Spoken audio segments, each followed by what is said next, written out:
남자들이 결혼하면 직면하는 현실 중 하나가 돈 버는 기계가 된다는 거예요. 일만 겁나 하고 보상도 없고 행복도 없는 거죠. 일하고 집에 딱 왔는데 가족들이 반기기는커녕 쌩 하고 투명인간이 된다든지, 쉬려고 하거나 약속이라도 나가려고 하는데 눈치 보이면 이때 난 무슨 돈 버는 기계야 뭐 이런 마음이 들죠. 이건 실제로 책에서도 나오는 이야기예요. 문화심리학자 김정은 교수의 책을 보면 실제로 돈만 벌고 설 자리를 잃어가는 남자의 이야기가 나오거든요. 저도 30대 후반이 되고 결혼하고 애까지 키워보니까 이런 생각들이 스멀스멀 들게 되더라고요. 그래서 나름 책도 읽어보고 여러 고민들도 하면서 이런 결말을 좀 막아보려고 하고 있습니다. 그래서 오늘은 돈 버는 기계로 전락하지 않는 법에 대한 이야기를 좀 해보려고 해요. 먼저 뭐 아내를 잘 만나야 한다, 배우자가 어떻게 해야 한다 이런 이야기는 뺄게요. 막말로 부부관계는 쌍방이고 좋은 사람 만나는 거야 이미 선택한 이상 내 손을 떠난 일이니까요.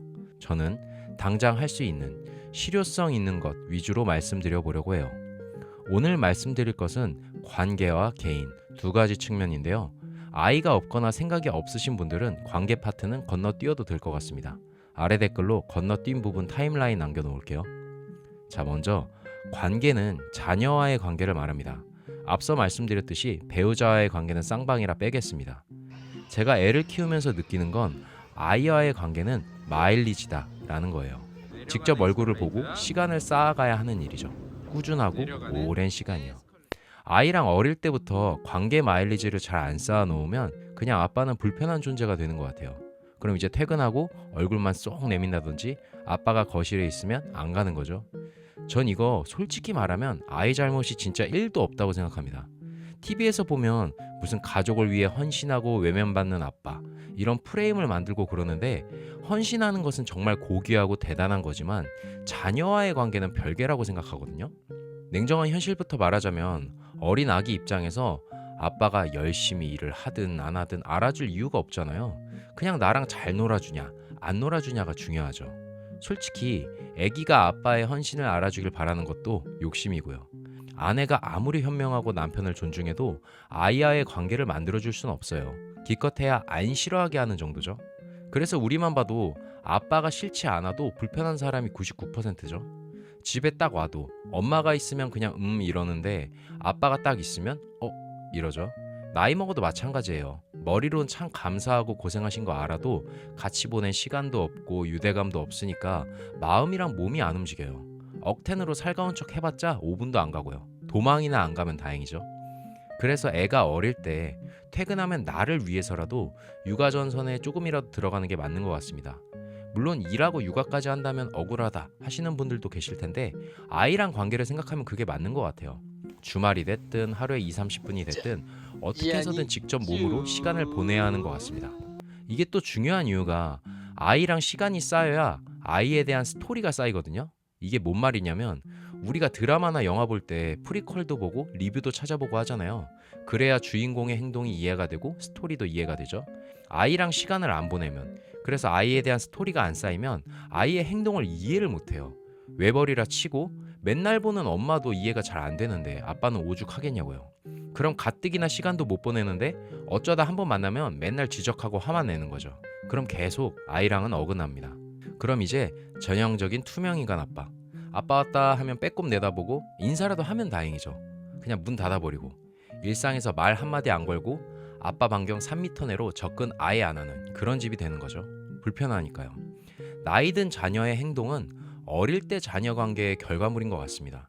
때문에 아빠와 자녀 관계는 99%는 아빠하기 나름인 것 같아요. 그래서 어떻게 해서든 자녀와의 관계 마일리지를 어릴 때부터 쌓아가는 게 중요한 것 같습니다.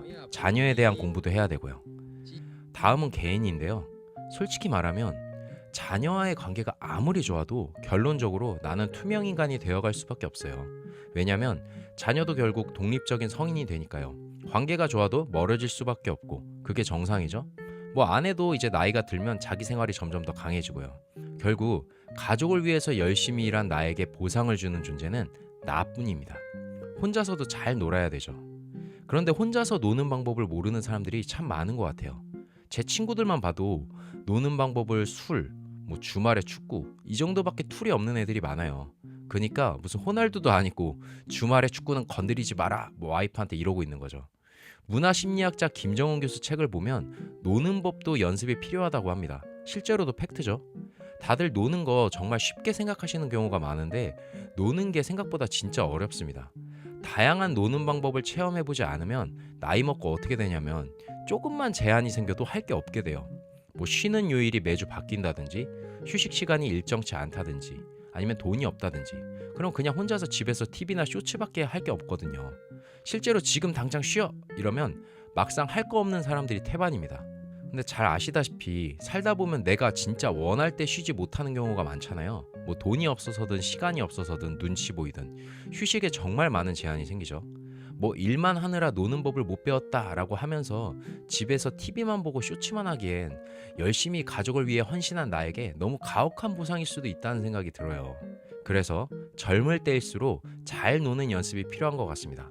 술 마시고 축구하는 것 외에도 기회가 생길 때마다 다양한 즐길 거리를 체험해보는 거죠. 그래야 제한이 생겨도 선택지가 다양해지고 즐길 수 있는 것들이 생기는 것 같습니다. 저는 취미가 책 읽기랑 노래 부르는 거거든요.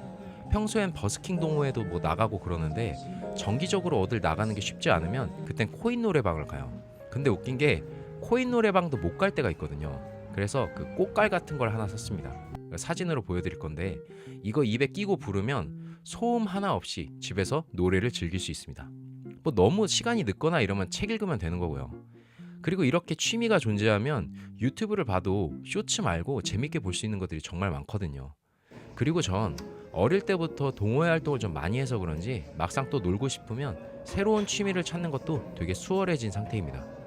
진짜 새로운 취미와 기존 취미를 보완해서 즐기는 방법이 너무나 많아요.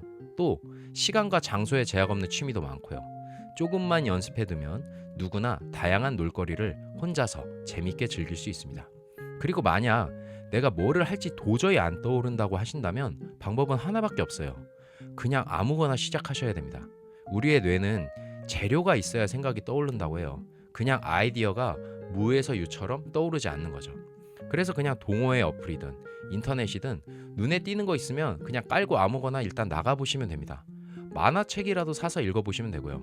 그럼 예를 들어서 만화책은 나랑 잘 안 맞네 이러면서 이제 소설을 읽게 된다든지 아니다 나는 몸으로 하는 게 더 맞겠다 하면 이제 스포츠 취미를 떠올린다 뭐 이런 식으로 그 아이디어가 형성되는 거지 평소처럼 그냥 똑같이 살면서 앉은 자리에서 뭐 떠오르지 않아 이렇게 말하면 절대 안 떠오른다고 합니다. 참 안타까운 현실이 뭐 맞벌이든 외벌이든 자녀가 있건 없건 우리 삶은 보장된 것이 없는 것 같아요. 아무리 가족을 위해서 일해도 평온하거나 안락한 행복한 가족관계 이런 것은 절대 보장되어 있지 않는 것 같습니다. 그냥 내가 내 손으로 내 인생을 관리해 놓지 않으면 결국 공허함만 남게 되는 것 같아요. 그래서 조금이라도 젊을 때 관리해야 되는 것 같습니다. 저도 이제 36살이고 애가 3살밖에 안 됐는데도 벌써 깨닫게 되는 것 같아요. 내 행복과 건강은 결국 내가 내 손으로 만들어야 하는 거구나 라고요. 오늘의 영상은 여기까지입니다. 영상 시청해 주셔서 감사드립니다. 깨달음맨이었습니다.